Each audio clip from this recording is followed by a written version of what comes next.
30th of June. And Jason, how many times do people come up to you and say, how come you guys never have the director of technology from the West Des Moines schools on the air with you? Yeah, I hear that all the time. Over 3 years.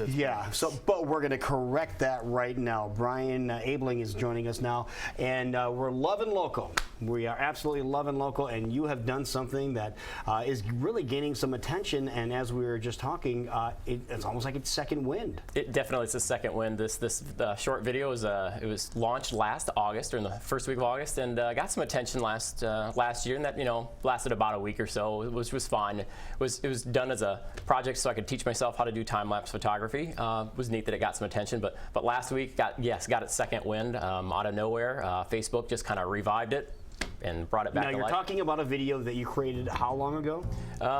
Just under a year ago.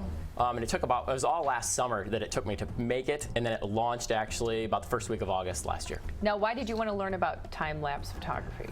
I've always been interested in photography.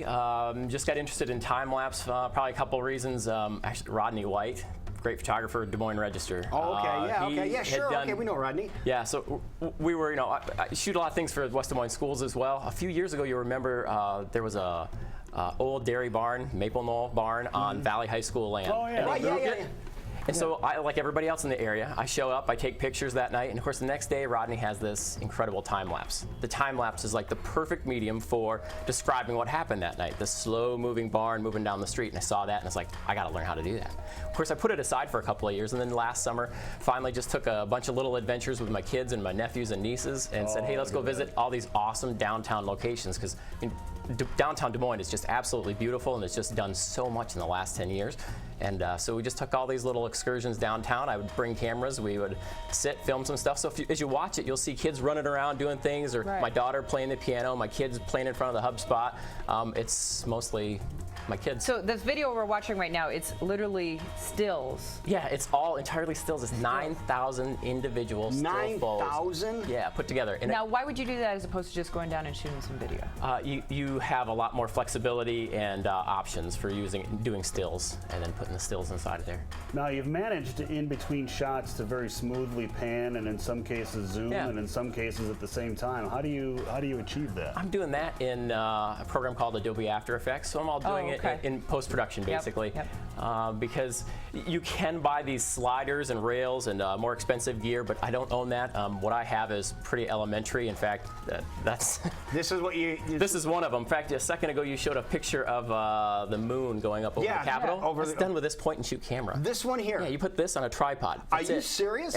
Yeah, So are you there physically? No. Well, the reason I like this particular point-and-shoot camera is it has a feature on there where you can program it to say, hey, take 500 shots and take them 10 seconds apart, put it on the tripod, let it go, and then it'll do its thing. Wow. Got to just place it in the right place at the right time, though. And you have to move it a little bit in between if you're. Do you do that manually, or I don't move it at all in After Effects? Do it all afterwards. Most of these are really slow, gradual pans. You set it and forget it. Yeah. Okay. That's amazing. And now, what's the difference between that camera and this one here? It's just a standard. Why the two different cameras? Well, this one does have more flexibility. I mean, this is great because these are cheap. Yeah.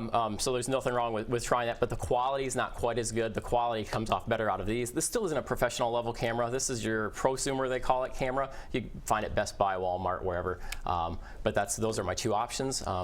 So I'm not really using high-end professional gear. I've had some people say, well, this isn't as good as other time lapses online. You're right, it's not, because professionals don't use point-and-shoot cameras. But I think that makes that's more of a charm by having the point-and-shoot camera like that. Yeah. So you were inspired by someone that you saw and admire their work. What can people do if they're seeing this and be like, hey, I want to try that? What would you say to just kind of get started in doing something like this? Search online. I mean, that's what I did at first, was search for. There's lots of quick little tutorials on how to make time lapses, you search online. There'll be lots of different options. Say you don't need a high-end camera. You just need to be able to shoot. You need to be able to shoot a lot of pictures over time, and you need a lot of patience. That's how long did it take you to put this together? This is about a 4-month project. All right, and how long is the video total? It's about 5 minutes long. Now, you've also learned the power of social media. Why do you think this had such a resurgence in the last couple of weeks? Resurgence? I'm not sure why in the last couple of weeks, but I mean, overall, the reason for it, it's local. People love what downtown Des Moines has done over the last 10 years. And all people the are great things that surprised we when have. they see this is Des Moines, Iowa. Exactly. And I get a lot of comments from people. I used to live in Des Moines. I didn't realize that they've done so much in the last 10 years, and like I have to come back to see this. This is incredible. Do you have any idea how many people saw the video the first time? First time about 30,000 people saw the video in last August, but last week alone was about 80,000. Wow. So you've cracked 100,000 then. Yeah. That is So now that you've done it and you've learned how to do it, do you see yourself doing it more in the future? Do you have some ideas? Yeah, I've actually done several others since then. Some things with a snowstorm in February, hot air balloons in Indianola. I did one on Northern Lights last week up in Blairsburg. Okay. That one was fairly popular as well. What are some of your upcoming projects then? I'm sure you have some projects? ideas. Oh yeah, upcoming stuff would be the National Balloon Classic. Hot air balloons and time lapse, perfect mix. Right. They're awesome. And love the event anyway. That's a great, and people love to see that stuff. Besides that, then we're looking at some collaboration projects. We got the other thing that's hot besides time lapse would be your drone footage. People taking drones, flying over, getting flyby stuff. We've got some local people that'd like to partner with them on it. And I'd also like to see some partnership with some local bands, actually. That was one of the things I got a hit for on this particular video since I was learning it was, you use some Creative Commons or some free music. That, some people who didn't like the music, that's fine. But Make your own time lapse. Yeah, that's all right. That's all right. But I would like to see, if there's some local bands who are looking to try to get some attention, partner with them. Something so as a local look and a local feel for the music would be Exactly. great. But there's more than one band that would step up and help you in this. Now, cause. if people want to follow what you're doing, because it sounds like you have a lot of great things going on to support us locally, where can they go to follow you? If you went to Google and just search for Brian Abeling, my stuff is on Flickr, Instagram, and Vimeo. The videos are mostly on Vimeo. Most of the photos are on Instagram. There you go. A lot of fun. Yeah. You Really get to do the neat. fair? Yes, actually, we did a short 60-second time lapse of the fair last year. I took my nephew, and it was a 60 seconds of what we did for the day, and yeah, that's Really? on the Vimeo website as well. That is so cool.